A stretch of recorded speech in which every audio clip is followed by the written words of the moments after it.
Well, back at the ranch again. This is a short trip, so I don't have a whole lot of time to work, but I'm going to get some things done. A little early for the Texas rainbow cactus. It's starting to bud out, but we still have probably about 3 weeks before it blooms. Got here about 11:30 last night. So what I'm going to do this trip is basically unload the trailer. It's mostly firewood in there, about 2/3 of the trailer is firewood. The well looks like it cured nicely. It's all the same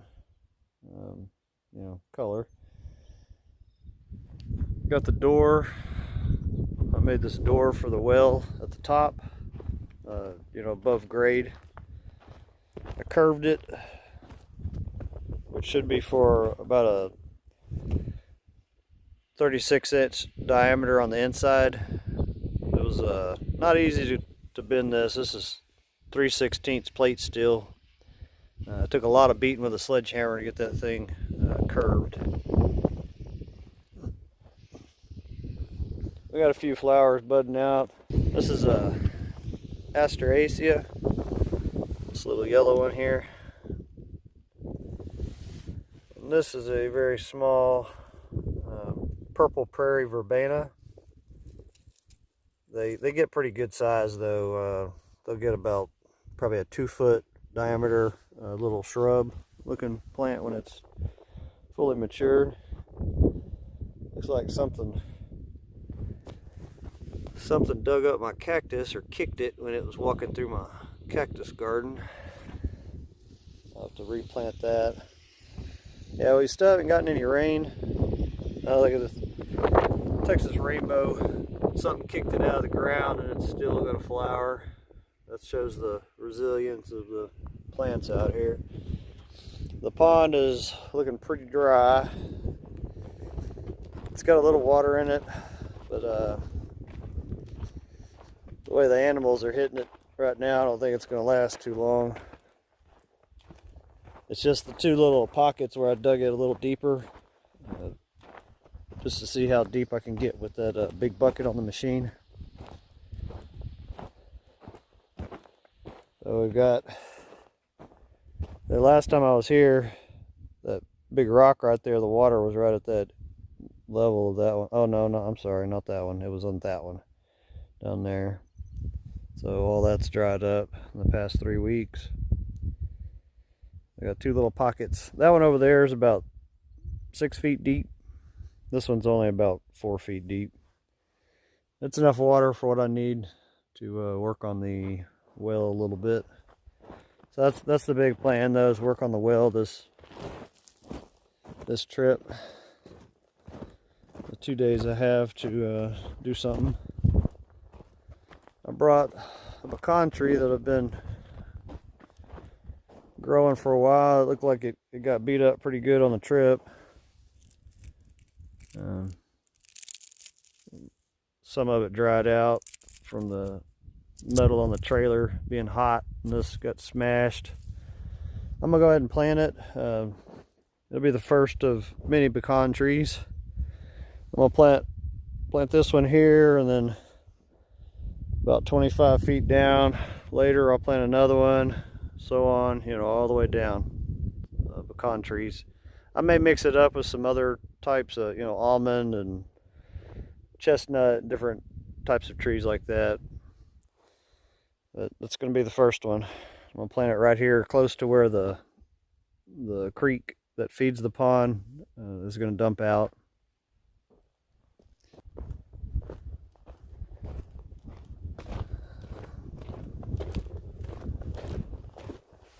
So hopefully I can get this transition part of the well where it transitions from 6 foot on the inside diameter to 3 foot is what I'm hoping to get on this one.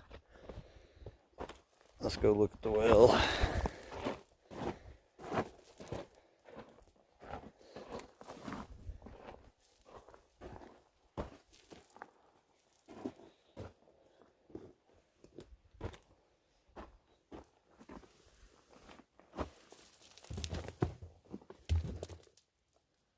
Yeah, looks like everything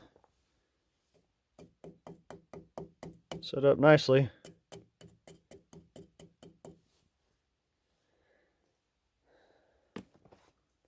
So I'm hoping to get about another 4 feet high, and that'll be the transition, you know, from the bigger size down to 3 foot on the inside diameter.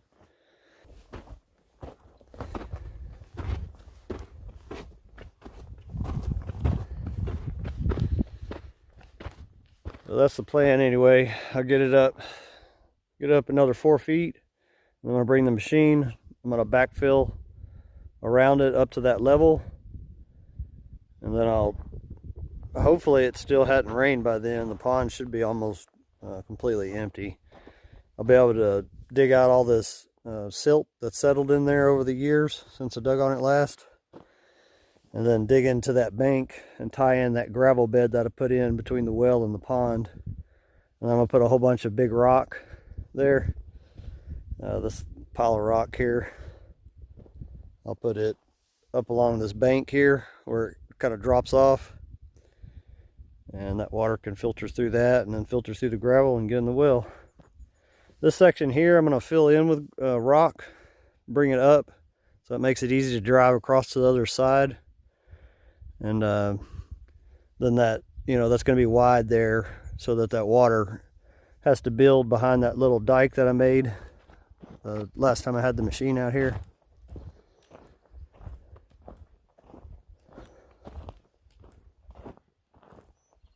So this dike that I made here, you know, make that water spread out and then come over the top, cascade over the top, and then it'll have a nice wide area here where it dumps into the pond. That'll slow it down. It'll drop a lot of the sediment that's carrying with it before it gets into the pond. I'm gonna, you know, work on all this on the next trip. I'm gonna bring the machine out. I have 2 weeks to work on pond and work on the road. I'm gonna get a good bit of this pond dug out. I'm not gonna take it all the way down to the depth that I, you know, plan on going to eventually, but I want to do that on one trip when I can just dig the bottom part out. I don't want to have a whole bunch of extra water to have to deal with. So back to the well. On that trip, I'll probably go ahead and open a trench. So when I build the well up to the top, I'm going to put 2 sleeves in, one for 1.25 inches for a pitcher pump, an old-fashioned cast iron pitcher pump, and then I'll also have another sleeve for a 48-volt high head pressure well pump. So that's what's going to pump the water up through a conduit. It's going to run around.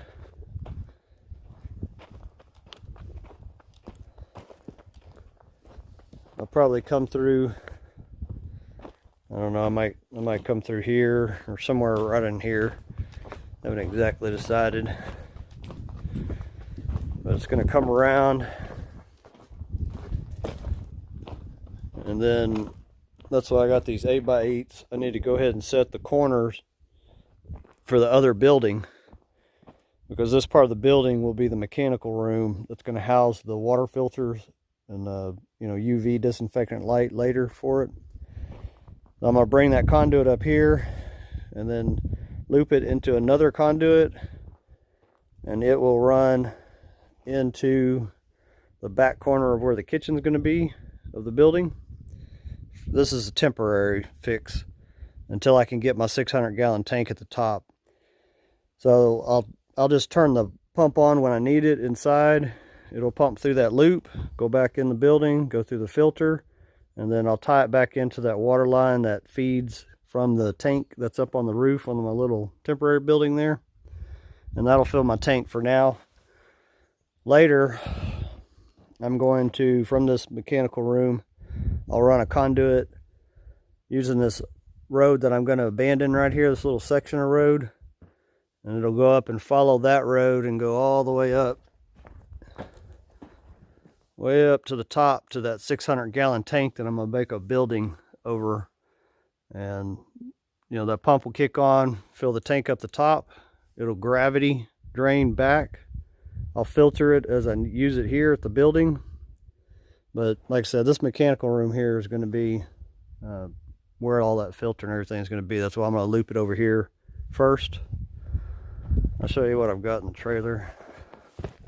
You can tell it's dry when the prickly pear cactus is all wrinkled like this. You haven't had any water in quite some time. Maybe the grass is even trying to grow even though it hadn't had any water. It's got some seeds coming out there.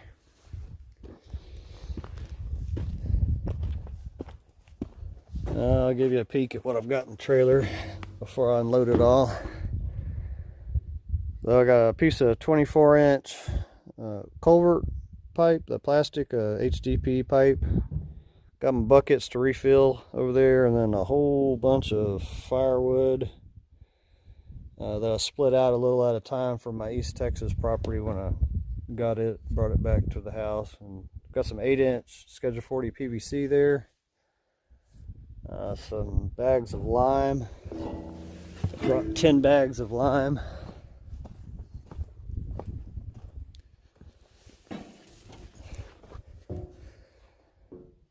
I got 10 bags of that mason lime underneath there.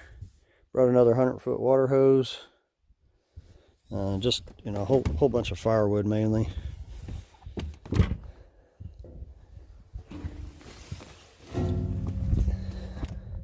Still driving on that bin axle on the trailer. It's still hanging in there. As far as in the cab of the truck, I brought 5 more 100-watt monocrystalline panels, and then that cement shelf that I made that's going to go over the wood burning stove. It looks like it rode pretty good in here. And I've just got some of my batteries that I made, you know, for backup if I needed them. But yeah, I think it's going to look real nice when I get some urethane clear coat on it. It's not light, but it's not too heavy that I can't handle by myself. So out of that sleeve from the well, I'm going to run it over here, and somewhere in that area I want to put that big giant rock. It's bigger than that one that you can see right there. The rock doesn't look very big, but it's pretty big. Anyway, I'm gonna mount that pitcher pump to the top of it. I'll core a hole, not that rock, but that other rock that I'm gonna use for it. I'll core a hole through it and mount that pitcher pump to it, so it'll just be a big giant rock with a pitcher pump mounted to it. And then I'll make a little gravel area underneath it, so it doesn't make a mess, you know, when the kids are playing with it, pumping water out of it. Had a little wind this morning. The turbine's up there earning its money. Solar panels are nice and dusty. Get up there, clean them off. I don't need a whole lot of power though. I'm just going to be using the mixer and the little water pump. Well, I'm going to get started. Like I said, I think I'm going to plant that pecan tree first. Go ahead and get some water on it. It's looking like it could use a little water. I'm hoping that it'll be alive when I come back in June. I don't know if it'll, because the pond's down so low, it's not getting any groundwater wicking up, you know, at least not very much. So we'll see if it can make it. But, once it gets established, it'll make it through these little dry spells. Well, till the next time.